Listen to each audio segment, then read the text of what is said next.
नमस्कार, मेरा नाम डॉक्टर राकेश कुमार सिंह है। मैं मानस साइकियाट्रिक क्लिनिक का ऑनर बोल रहा हूँ। मेरे 2 क्लिनिक हैं। पहला क्लिनिक पटना के राजा बाज़ार में पिलर नंबर 65 के सामने पाल मार्केट 2nd फ्लोर, और दूसरा क्लिनिक पटना के गोला रोड में एक्सप्रेशन एक्सोटिका 2nd फ्लोर। आज मैं आप लोगों को बताने जा रहा हूँ intermittent explosive disorder. Intermittent explosive disorder में आप पाएंगे कि व्यक्ति जनरली ठीक रहता है, लेकिन कभी कभी अचानक से उसको बहुत गुस्सा आता है, गुस्सा आउट ऑफ कंट्रोल हो जाता है और उस समय वो ऐसी हरकतें कर जाता है जिसके लिए उसको बाद में बहुत पछतावा होता है।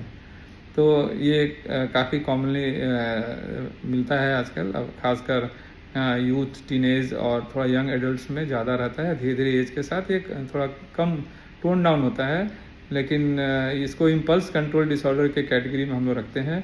इम्पल्स कंट्रोल डिसऑर्डर मतलब ऐसी इम्पल्सेस जिसको कंट्रोल हम रेगुलेट नहीं कर पाते हैं और वो फट पड़ता है।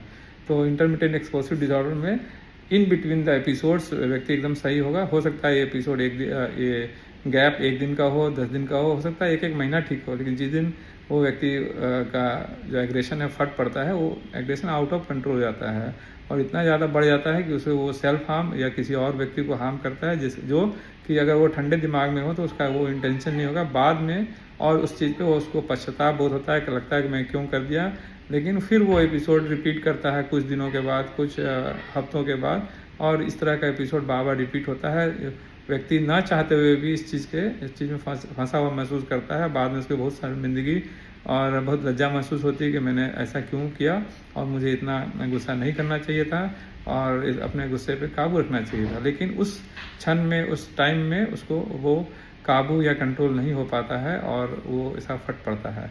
अगर ऐसा हो तो उसको ज़रूर, और ऐसा बार बार हो तो ज़रूर साइकियाट्रिस्ट के पास दिखाएं। जनरली इसमें हम लोग कुछ मूड स्टेबलाइजर जैसा, जो कि मूड के एक्सट्रीम फ्लक्चुएशन को रोकता है, वो देते हैं।